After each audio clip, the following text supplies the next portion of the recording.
छेड़ो। गांव के बाहरी हिस्से में एक पुराना खंडरनुमा मकान था। लोग कहते थे कि वहाँ कुछ अजीब होता है। उस घर के पास से गुजरने वालों को अक्सर ऐसा लगता था जैसे कोई उनकी परछाई के पीछे चल रहा हो। रात के 11 बजे थे। सूरज नाम का एक युवक जो शहर से गांव अपने दादा दादी के पास आया था, घर से बाहर निकला। उसने घर के पास ही दुकान थी, दुकान के कुछ जरूरी सामान लेने की सोची। दुकान उस खंडर के रास्ते पर ही थी। गांव के लोगों ने उसे उस रास्ते में रात में न जाने की सलाह दी, लेकिन सूरज ने उसे अंधविश्वास मानते हुए नजरअंदाज कर लिया। सड़क सुमसाम थी, चारों तरफ सिर्फ सन्नाटा। चलते चलते सूरज उस खंडर के पास पहुंच गया। अचानक उसे लगा कि उनके पीछे कोई है। उनके पलट कर देखा, लेकिन वहाँ कोई नहीं था। उसने सोचा यह सिर्फ मेरा वहम है और आगे बढ़ गया। लेकिन तभी उससे कदमों की आहट सुनाई दी। एक कदम उनकी ही गति से चढ़ रहे थे। डरते डरते सूरज ने रुककर फिर पीछे देखा।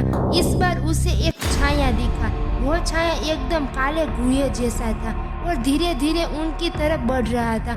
सूरज के पैरों तले जमीन खिसक गई। उसने भागने की कोशिश की, लेकिन उसके पैर जैसे झड़क ही गए थे। अचानक एक अजीब सी आहट आई। तुम यहाँ क्यों आए? सूरज ने कांपते हुए पूछा, कौन हो तुम? छाया ने एक झटके में सूरज के बिल्कुल करीब आ गया। उनकी आंखें जलते अंगारों जैसी लाल थी। उसने कहा, यह घर मेरा है। यहाँ जो भी आता है उसे मैं अपने साथ ले जाता हूँ।